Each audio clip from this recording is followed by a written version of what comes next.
La la la la la. Testing. La, la, la. 1, 2, 3. I've got nothing. I've got nothing other than I'm so excited it's cold out.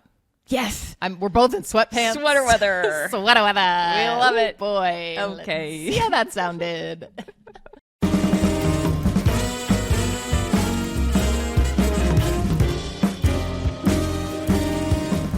Hi, Charlotte. Madeline, hello. We're back. We sure are. And we have a fabulous episode today. Yes. We're doing things a little bit differently. Oh, it's like a restaurant that's family style that is never different. So every restaurant is family style, guys. So, have you been here before? Small plates. We do things a little bit differently. We recommend 12 to 25 plates, which they always And you should overestimate. absolutely share Everything. And if you haven't had the Cheeto dusted jicama, definitely try it. Now I want to try that. Yeah, it doesn't sound bad, actually. No, I would eat it. No, we're doing things differently because we have a deep dive episode on the mess that is UNC. Bill Belichick was in the news a lot last week, again, but in a way that felt bigger than it. You know, obviously he's in the news every week as UNC teams are bad. Team is bad. But last week, a couple things happened. There were rumors that there was going to be a buyout, that Bill was going to leave the program amidst this disaster. They put out a statement saying he wasn't, which we talked about with Grace, which was wild. So weird. Wait, did I say we talked to Grace yet? No. Okay, well, we talked to Grace Raynor of The Athletic. She was phenomenal, and that's most of this episode. Yes, it's most of this episode. Yeah.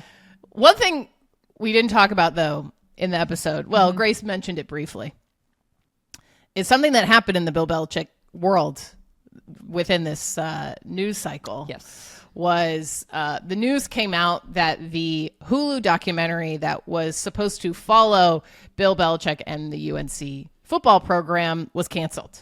Yes. And we were going to be in it. We were in it. We were in it. We filmed our whole little interview where surprise. You go in and sit down. Who knows? Like, we don't know what happened. No. It seems. I don't know why you would want to cancel a documentary when it is such a disaster down there. That feels like a good documentary. I would watch the heck out of it, not just because we were in it. No. But I thought we gave some good answers. We really did. We kind of, it was really fun. fun. Something that was funny just behind the scenes was we talked, we had talked about on like maybe the episode about Jordon calling us. I was like, it'll be funny if one day we do a documentary about this and we do the scene where you walk in and sit down on a couch. We literally did that. Yeah, they were like, we're going to have you walk in and sit down. And we were like, stop. So it's a bummer you don't get to see that. Yeah. No, it feels to me a little bit like there were maybe some, and I do not know, and this is complete speculation on my part. It feels like maybe there were levers of power pulled that people don't know about yet here, where, you know, this is such a disaster. Who you just sort of start to think, who has the incentive for this not to get out? Yeah. Bill, UNC. Were there some phone calls to Hulu being like, hey, we gotta, you know, and Hulu's a part of Disney, ESPN. Who knows? Just, you know, something to think about. Something to think about. Again, we don't know. Looking forward to finding out what really is going on there. I'm sure there'll be more reporting to come out about that. Yes, definitely. So that happened. So surprise. Yeah.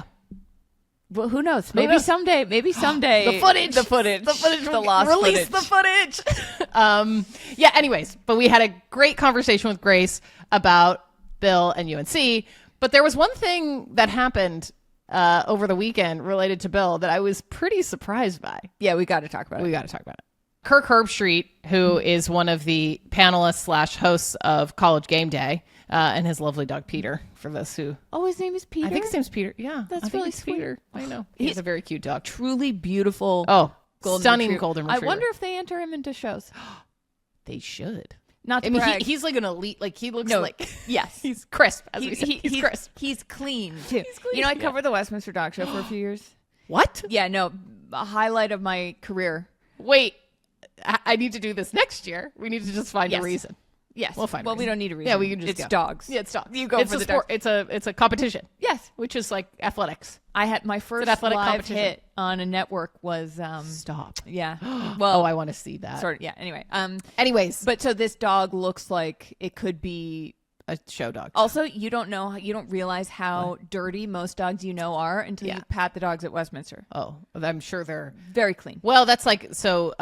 It's like the American Kennel Club puts on this event. I think it's in February. This is not sponsored. It's around the dog show. Oh, it is. Yeah, It's called Meet the Breeds, and you can meet like basically like an elite version of every dog breed you could possibly think of, and they did feel like you could pet them, and they're so clean. it was crazy. I was like, I've never seen like more well-groomed manicured dogs in my life. No. Anyway. Anyways, Kirk Street. So they're on College Game Day this past Saturday, and they're talking about Bill Belichick. Yes. And UNC. I don't even remember what they were saying. Well, it's interesting because you told me, but I hadn't seen this. Yeah, I thought it was fake for the first time I saw it. I went back and watched the clip. In the beginning of it, Nick Saban is basically saying you got to give Bill more time. It's basically it. I don't know what Kirk had said before, but it felt like the Bill Belichick apologist, because Nick Saban, former head coach of Alabama, coached with Bill Belichick on the Cleveland Browns, is like his friend, has kind of been carrying water for him. But I don't know what Kirk said. I don't know. I don't remember what he said either. But what matters is that in the middle of whatever Kirk was saying, he gets a phone call, and I think Nick Saban's like, "Your phone's ringing," or someone. Kirk starts laughing. Yeah, and it's Bill Belichick calling, allegedly. He goes, "Bill's calling me," So, in the middle of talking about him. And Pat McAfee, who's the host, is like who runs his show like it's pro wrestling, right? Is like, you should answer that. Which yes, from a production standpoint, absolutely. Yes. You can see Kirk, you can see everything going through his head, like all the executives who would be mad, like all that, like everything that could go, and he's like, I'm not answering that. Yeah, which fair, right? Fair, but okay. First of all, I saw it and I was like, is this a bit? Mm-hmm. Did they like a producer change the phone number to Bill Belichick to like say that when they're calling, which could have been, that could have been. That would be thing. weird. That would be weird, They but wouldn't. Could have A producer that would for be College Game like, Day hey, would let me not pitch take this. Kirk's phone. Yeah, change someone. Well, there. with his With approval. Kirk's approval. Yeah, with his sign off. Right. So there's that. I wish. Yeah. Option 2 is it was just straight up Bill Belichick calling on his own phone. Option 3, said this to Charlotte, what if it's Jordon picking up Bill's phone, was like, I'm watching this, I'm going to call him right now. And Bill's like, no. Like slow motion. Yeah, those are the 3 options, I think. I would, if I were a betting woman, Yeah. I would put a little bit of money on that third option. Listen, just knowing her. Look, she called me after she saw something we had said. And it felt pretty random. At 9:07 on a Saturday. Getting that tattooed. Yeah. It feels like a move out of the Jordon Hudson playbook. Pattern wise. We obviously don't know this. Obviously. This is just going off of vibes. And historical knowledge. Which is just the whole, I mean. I would love that fact. Yeah. Oh my God. The call fed into, I mean, it's not great down there at UNC. The gossip is, though. And so it was a pleasure to talk to Grace. Yeah. Please enjoy our conversation, and we'll catch you on the flip side. See you on the flip. We are thrilled this week to welcome Grace Raynor. She is a staff writer for The Athletic, covering recruiting, college football. And Grace, you are a graduate of the University of North Carolina, which is something we've spent an inordinate, is that how you say it? Inordinate? Yeah, I think so. Amount of time talking about on the show. Grace, welcome to the show. Thank you so much. Oh, yay. Thanks for having me. Excited to chat with you guys.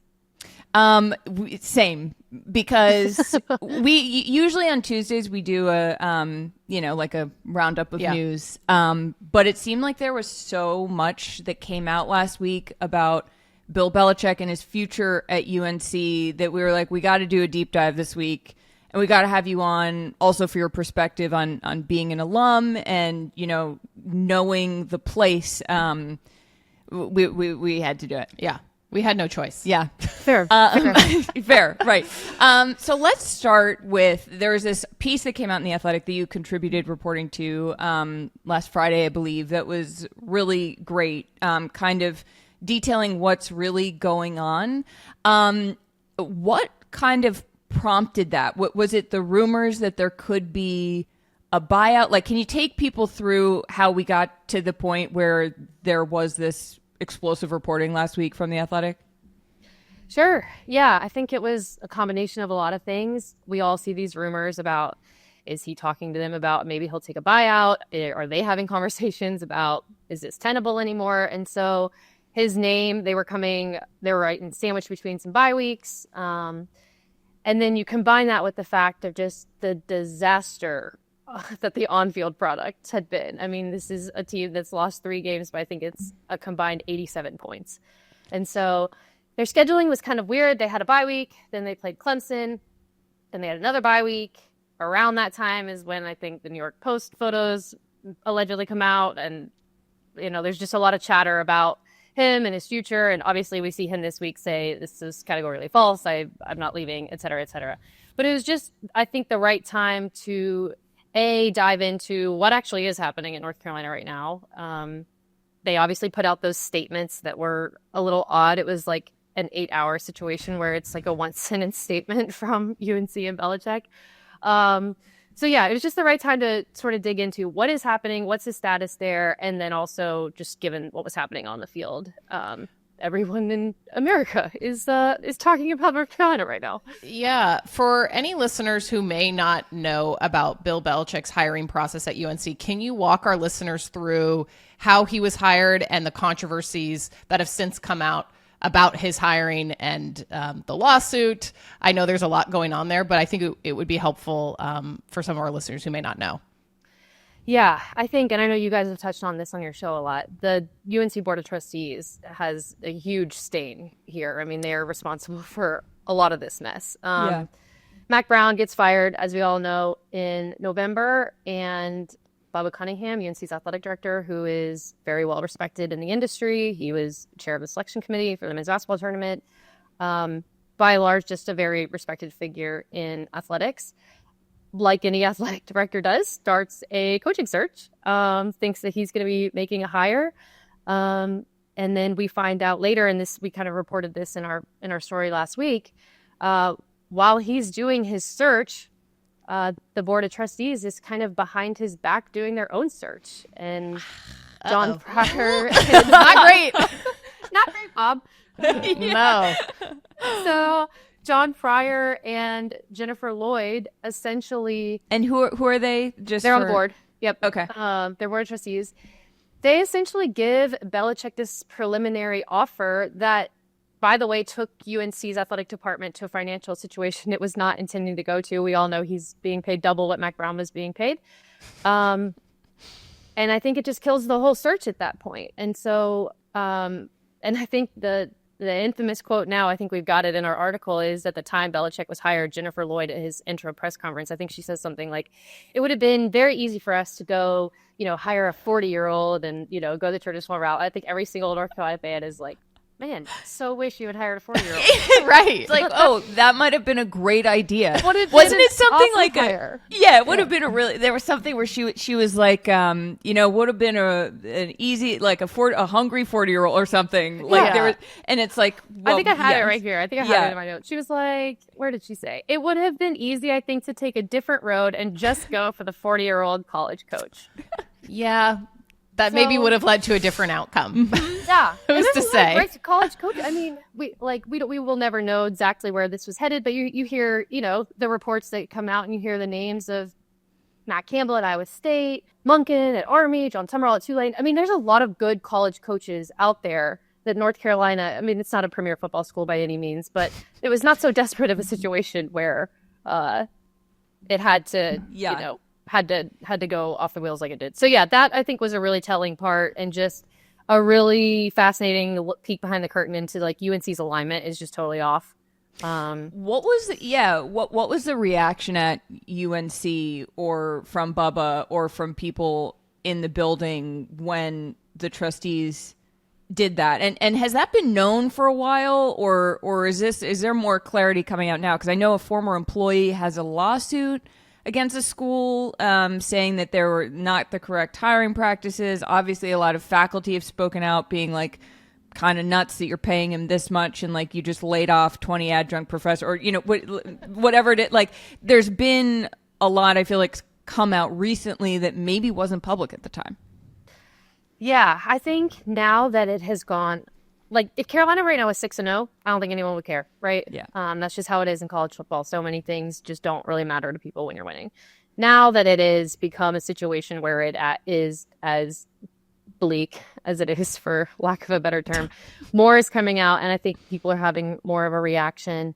You hear this, I think the student body president and the faculty chair were both like, we need to launch an investigation into the football culture. So yeah, I think a lot of people are just playing catch up that maybe wouldn't have been super in the weeds about how this was hired, because when he was hired, there was the dubious crowd, right? But there was also so much excitement around North Carolina. Like they sold their season tickets so fast, and I went to the TCU game with my family. The buzz was so palpable, and so I think a lot of people were super excited, if not maybe a little confused, but weren't ready to bring out the pitchforks yet. And now that things are struggling, I think they're realizing, oh, this process was a little suspicious. Yeah. Now that more reporting has come out, the team isn't doing well. How is the coaching staff and players responding to the new information? Are you getting a sense of how the people at the UNC football program and the players are feeling about the current situation? I think that's the $1 million question, because I'm sure you guys saw the report from WRAL where there were some parents talking about the toxic nature of just the inside. We all watched Belichick's press conference this week where he says things are, going well, everyone's working hard, et cetera, et cetera. I don't cover UNC on a regular basis, so I don't want to speak to what's happening behind closed doors. But I think when you watch this team play, they just don't have all the things that a traditional Belichick team's supposed to have, right? Mm-hmm. Like they can't tackle anyone. They have no discipline. I think there's a reasonable level of grace that's given to first-year coaches when your team is struggling, but when your team cannot tackle a dummy, it's just kind of like, what is happening here? So I'm going to be very curious to see what happens come December portal time, because that's, I think, going to show us, all right, how many of these kids are really bought into this and how many of them want to check out. Well, yeah, I was going to ask, you cover a lot of recruiting.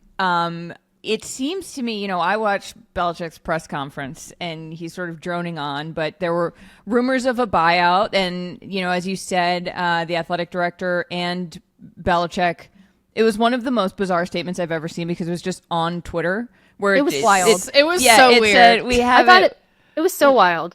It was just, it was a graphic too. And it just said, Coach Belichick, I'm fully committed to UNC football and the program we're building here. And then athletic director Bubba Cunningham, Coach Belichick has the full support of the Department of Athletics and the university. And it's like, that wasn't even in response to like a formal it was just like, a lot of people are talking about this. Can we whip up a graphic real quick? Which to me just indicates more and more of just how chaotic and disjointed it seems. That just feels like such a strange choice.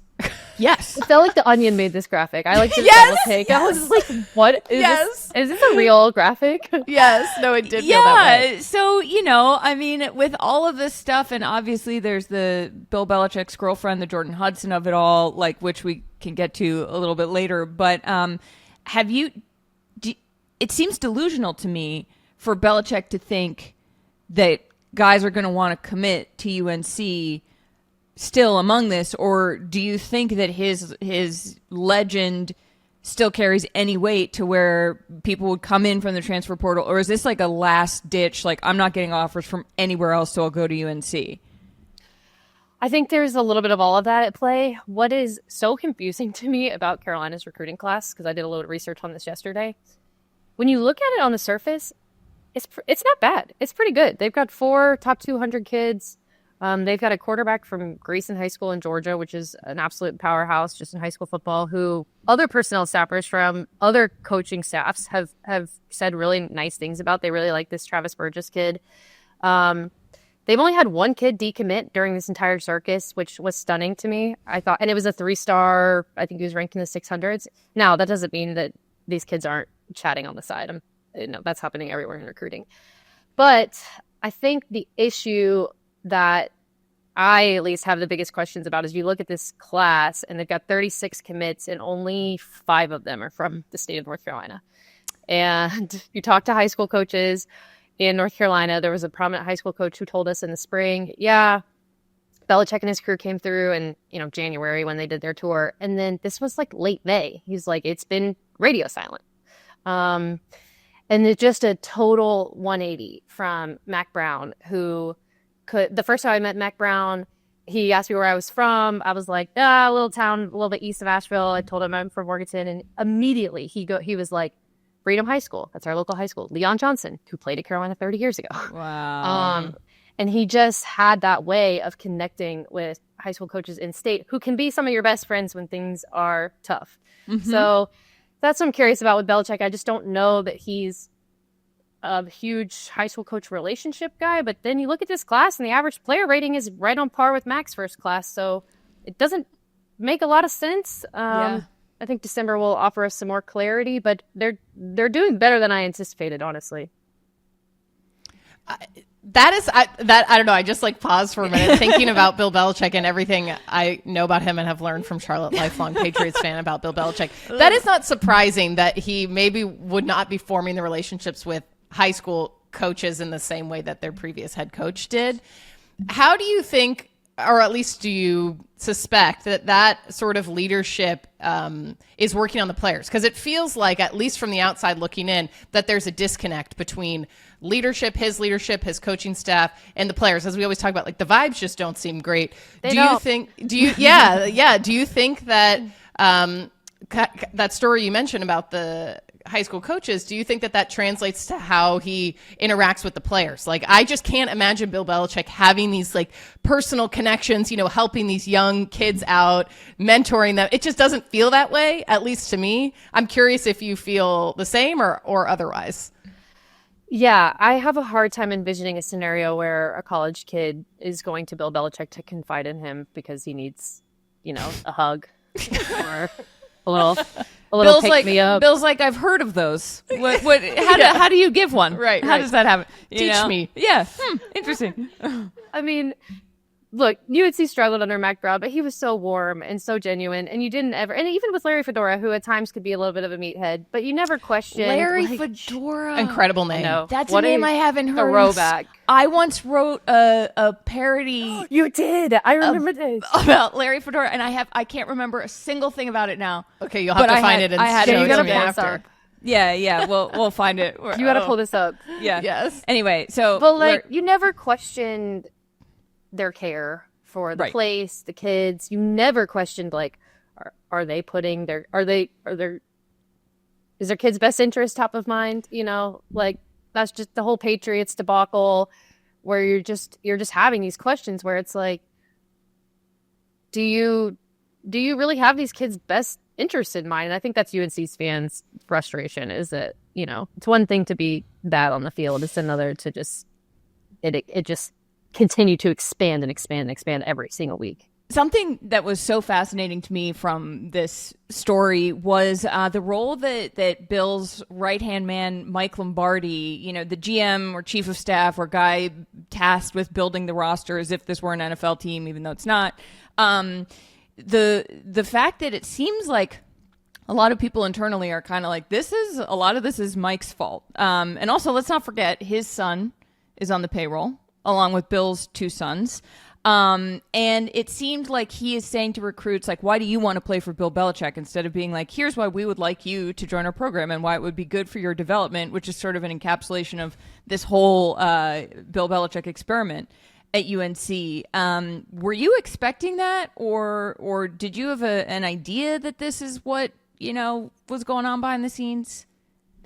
I think to me that was one of the most revealing parts of our reporting. I mean, we all read this letter, right, from Lombardi, which at the beginning I felt like for those who didn't, what was it? Bizarre.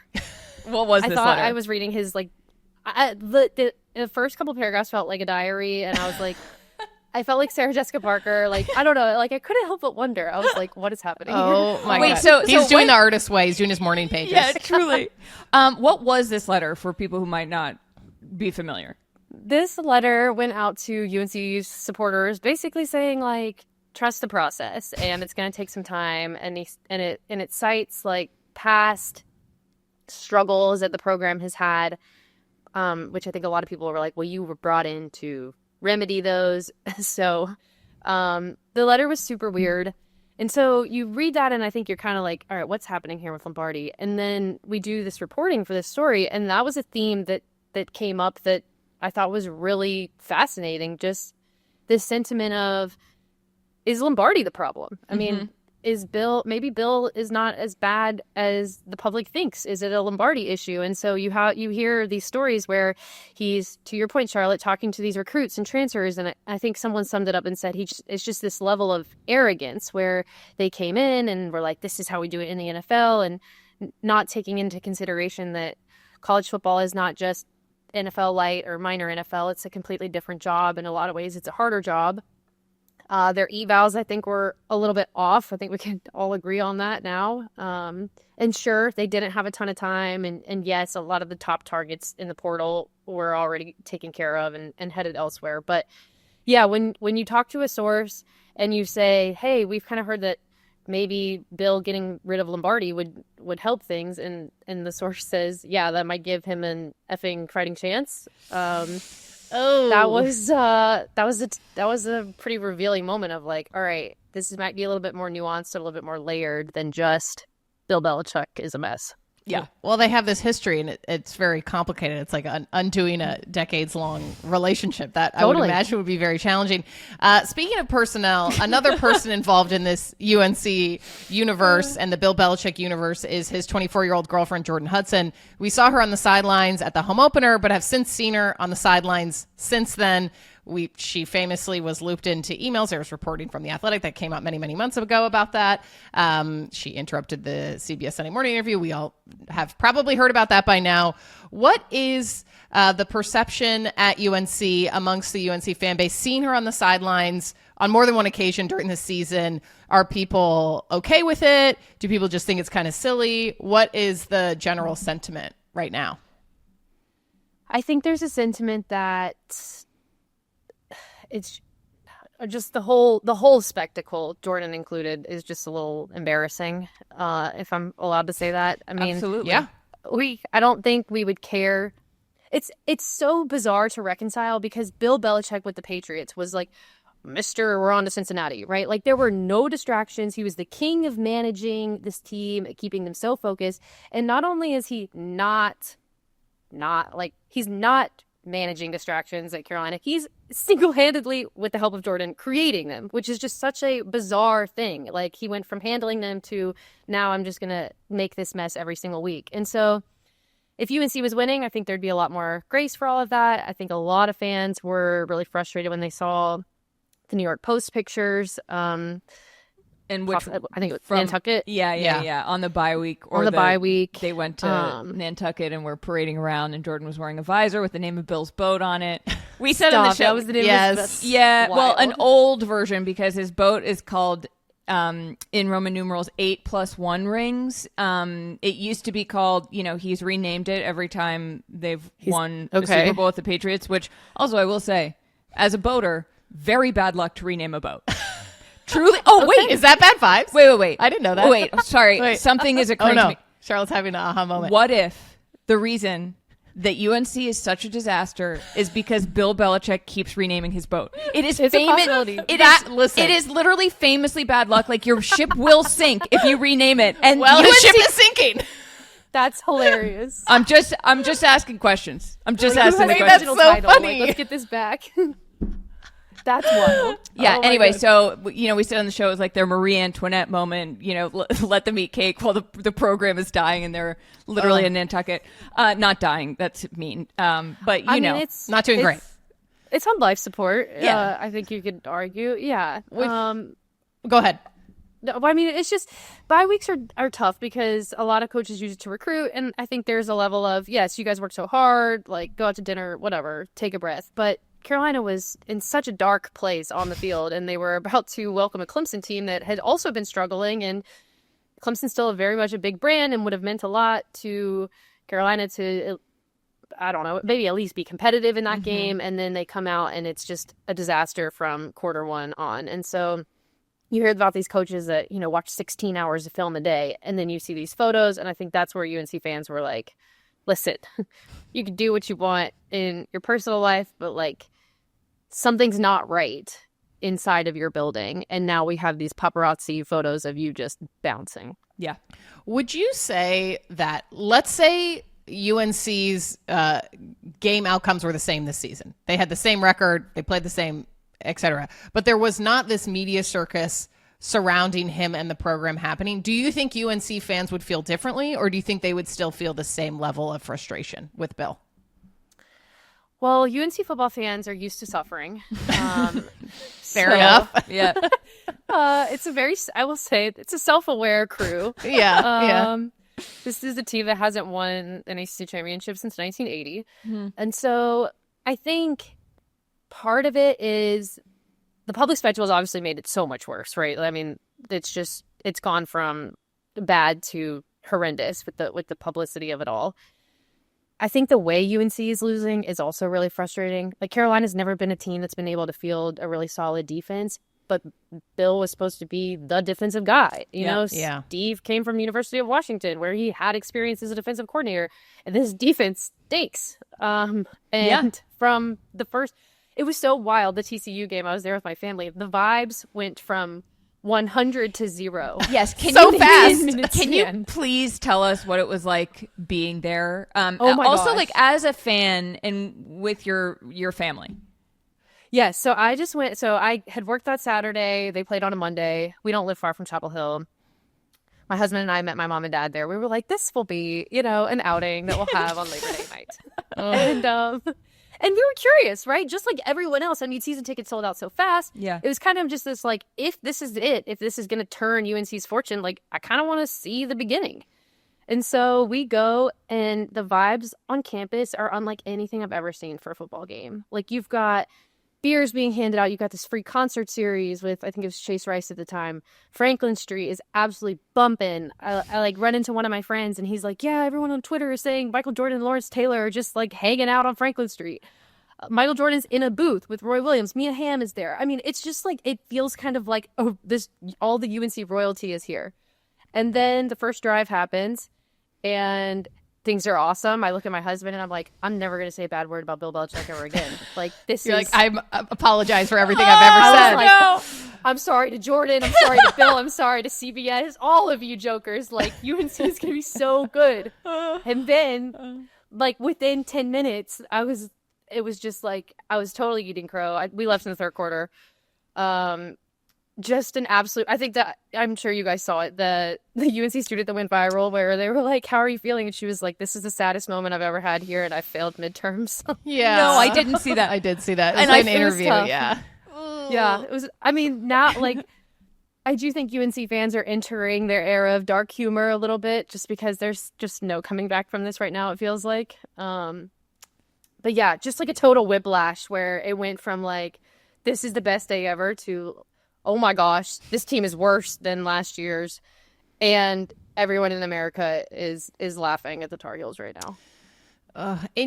This is just so sad. It's so sad. It is kind of sad. It is I sad. know. Well, I know. I Yeah. just think about, we're like, what, halfway-ish through the season right now.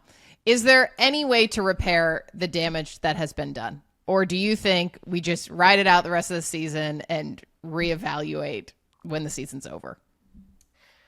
I think it depends on what UNC's playing for, right? Like, it went from, let's see if we can turn this program around and get some momentum and start building, to now, like, let's see if this team can be bowl eligible. I mean, which is like kind of a bleak place to be. For any of our listeners who don't know, like, what is bowl eligible and why is it really bleak if you're not? Totally. You got to win 6 games to get into a bowl. And for UNC, I think they've made a bowl every year since 2018, maybe. Mm-hmm. It's not a program that is I can never say that word, No, perennially there you competing go. for big, Sure. ACC championships, national championships, but it's a team that, they go to the Military Bowl, everyone has a good time, you end the season on a high note, whatever. In terms of turning it around, I mean, the schedule is somewhat favorable to them. I mean, UVA is a better team than people thought. They'll play them in a few weeks. They go to Cal this week, which I think will be very interesting. They got to fly cross country. Cal's got a pretty fun, pretty spunky freshman quarterback that I'm sure is going to be tough to game plan for.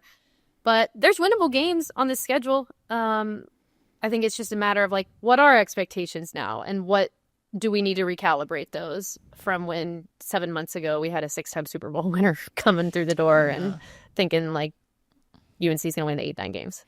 And this is something that, we've talked to some people in Chapel Hill, and I have some friends down there from college, who will send messages being like, everybody's freaking out.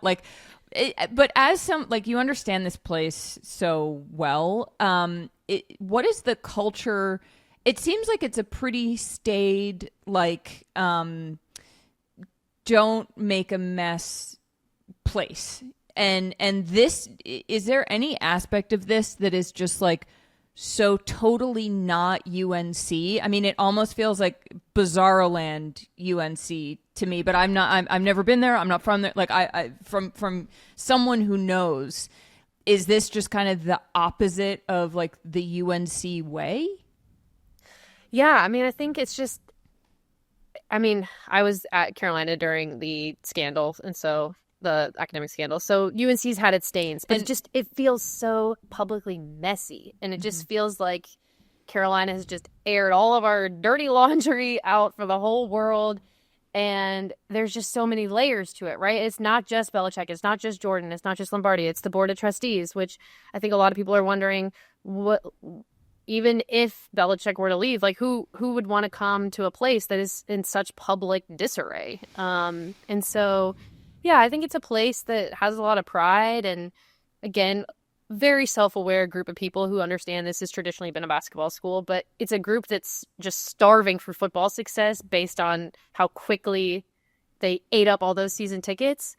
And so I think winning would obviously help so much of this go away for him, but yeah, just the public spectacle of it just feels like, ugh, keep this tight, Yeah.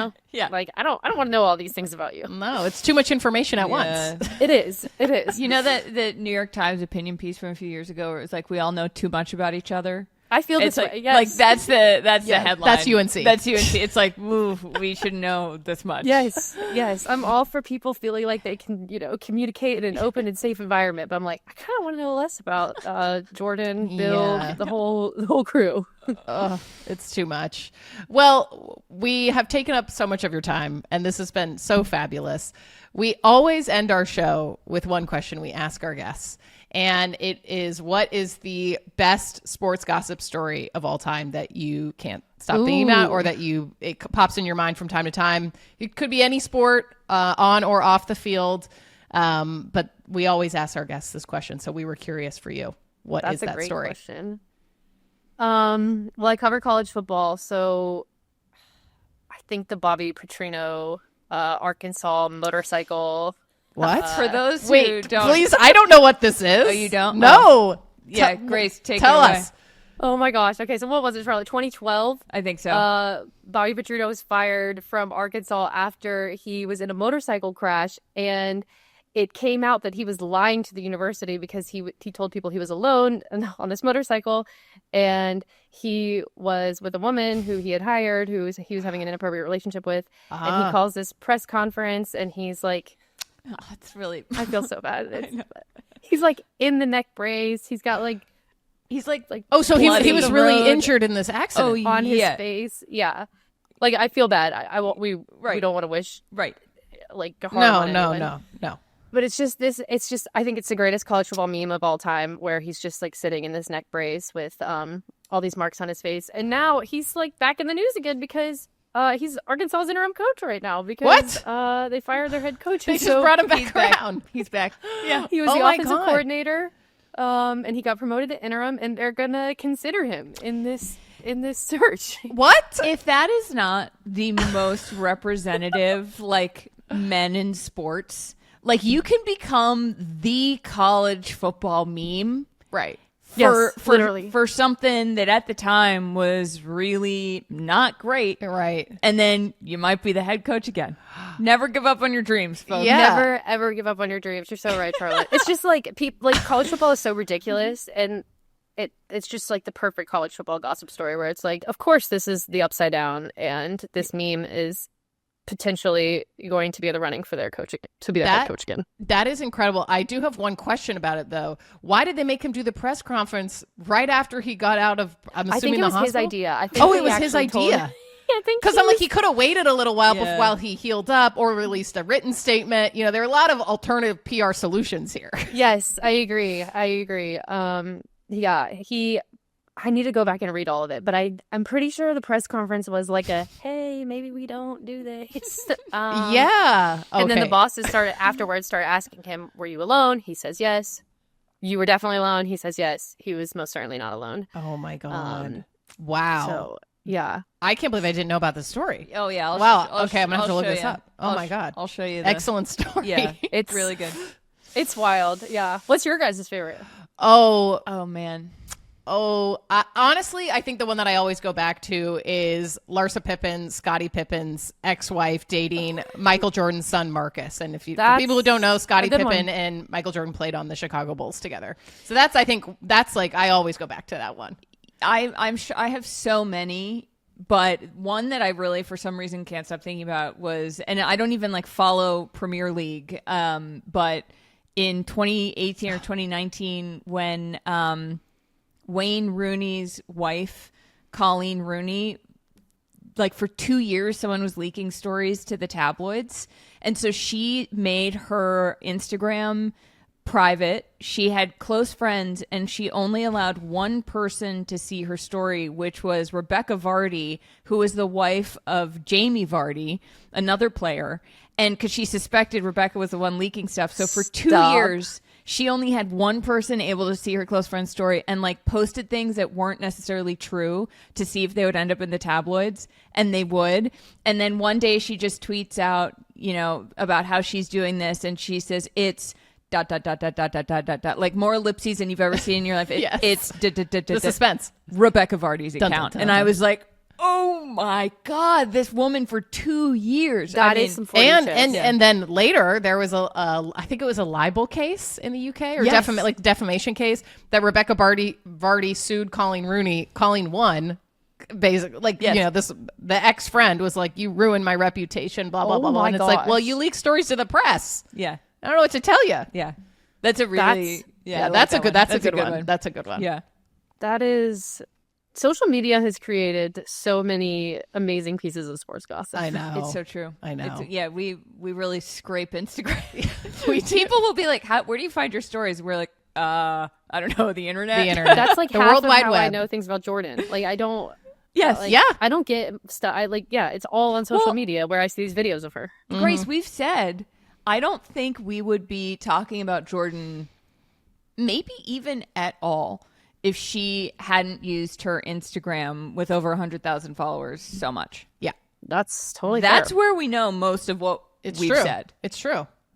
It was her public platform to share information, and we were just sharing the information with her listeners. And unfortunately, she's gone kind of quiet. I know.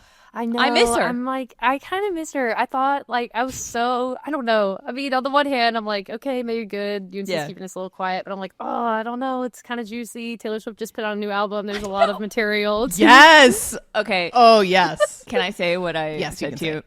I really think that there is a world in which Jordan someday puts something out about the two of us because she called us.